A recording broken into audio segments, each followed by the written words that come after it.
Alors voilà une petite vidéo pour introduction pour ceux qui ont la bonne idée, peut-être de récupérer une moto au fin fond d'un jardin, comme celle-ci, que vous avez vu les photos avant. Et ben cette moto, elle est restée à peu près 5, 6, voire 7 ans dans un jardin, posée sous la pluie, avec la neige et tout. Donc, quelle est la procédure pour finalement relancer ce moteur, vérifier si elle est viable ou si elle est vraiment morte et que finalement cette moto sera donneuse de pièces plutôt qu'autre chose. Alors première chose à faire quand vous récupérez la moto, donnez un bon coup de nettoyage. Ici c'était très nécessaire, donc typiquement un grand coup de Karcher suffit pour effectivement enlever la crasse et différentes choses. Ensuite, enlevez la selle. Enlevez le réservoir pour avoir accès un petit peu aux pièces du moteur. Ne cherchez surtout en aucun cas à démarrer la moto en vous disant peut-être avec un coup de bol et un coup de chance elle démarre. Elle risque de faire 2 coups de piston et puis elle sera morte. Donc pourquoi? Parce que il y a des dépôts qui peuvent être dans le carburateur, dans le fond du réservoir. Enfin, il y a multiples possibilités que le moteur, finalement, ne marche pas. Alors, qu'est-ce qu'il faut faire? Première chose, enlever tous les liquides et regarder attentivement les liquides de moteur. Donc, vidange de la boîte, enfin du moteur, du bloc moteur, qui se fait par un bouchon ici, inférieur. Donc, vider par là et ouvrir ici le remplissage pour que ça se vide. Deuxième chose à faire, vidanger la boîte à vitesse entièrement pour être sûr que ce soit propre. Et ensuite, bien sûr, ne pas oublier tout ce qui est transmission. Sur ce modèle qui est un modèle R80R, similaire à la Mystique, la transmission arrière, ici, bien sûr, il y a de l'huile. Et puis, bien, regardez bien qu'il y ait effectivement pas d'eau, à savoir une huile qui serait jaunâtre, voire blanche, serait synonyme d'eau. Et donc, de laisser ouvert pour que ça puisse évaporer et que tout ça, ça parte. En même temps, n'oubliez pas, et là, on voit déjà les prémices d'un travail, les cuves de carburateur.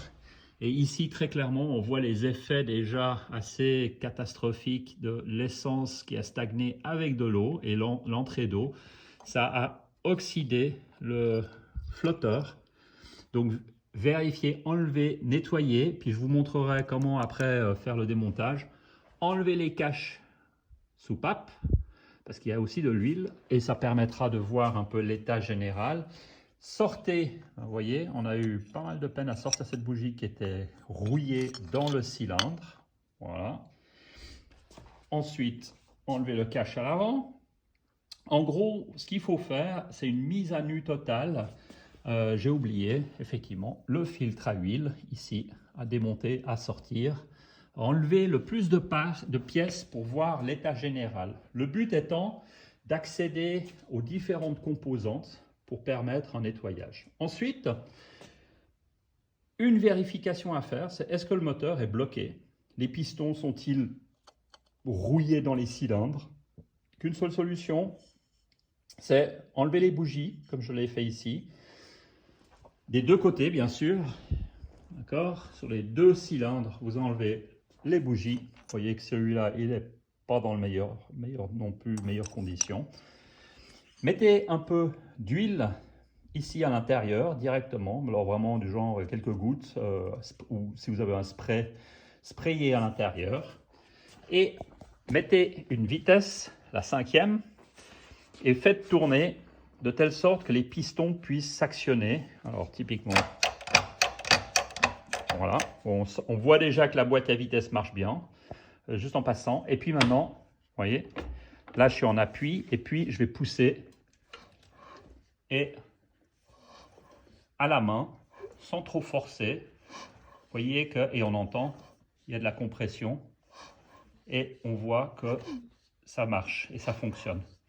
Ne cherchez en aucun cas à forcer. Avec une main, vous devez être capable de déplacer la roue en 5e pour faire actionner, et ça doit tourner avec de la résistance, mais en mettant effectivement une petite force quand même pour permettre de voir. Au moins, vous savez que, sans l'avoir démarré, vous savez que les pistons ne sont pas bloqués et pas figés. Vous pouvez vérifier le bon fonctionnement, ouverture, fermeture des soupapes, qui va être important au moment où on va remettre en route. Et puis, comme ici, vous voyez, on a aussi enlevé la cuve pour constater que ce carburateur et l'autre, il va falloir qu'on les démonte complètement. Donc voilà déjà une première mise à nu. Bien sûr, on va pouvoir regarder le câblage. Vous voyez que là, ça a souffert, mais on aura une autre session où on fera effectivement la vérification. N'oubliez pas, la batterie est probablement morte après 5-6 ans. Donc n'essayez pas de la recharger parce que vous aurez probablement des problématiques. Donc ici, très simplement, enlever la batterie. On voit aussi que le faisceau ici a souffert. Vous voyez, il n'y a plus de gaine. Donc ça, il faudra peut-être faire une vérification. Mais ce sera une deuxième mesure. Voilà, cette moto déjà donne des signes avant-coureurs de quelque chose qui va fonctionner. Ah, peut-être aussi, pas nécessaire de le faire tout de suite, mais voilà. Ici, très clairement, vous voyez, ouais, et puis, il n'y a plus rien. Ouais. Et donc, on vidange entièrement la durite. Ça peut être fait en un deuxième lieu. Les freins étant bloqués, donc on va bien sûr tout démonter. Et ça, ce sera aussi une deuxième révision. Mais le but premier, c'est de savoir est-ce que oui ou non, cette moto est capable de redémarrer. Et si elle ne redémarre pas, quelles sont les raisons? Parce que voilà, on ne va pas non plus investir trop d'argent. Alors, elle a l'air d'être en tout cas pas bloquée. Et on va continuer dans une prochaine émission, enfin une prochaine session, à analyser les différentes choses. La moto, dans l'ensemble, celle-ci est plutôt bien, donc on a bon espoir. À bientôt.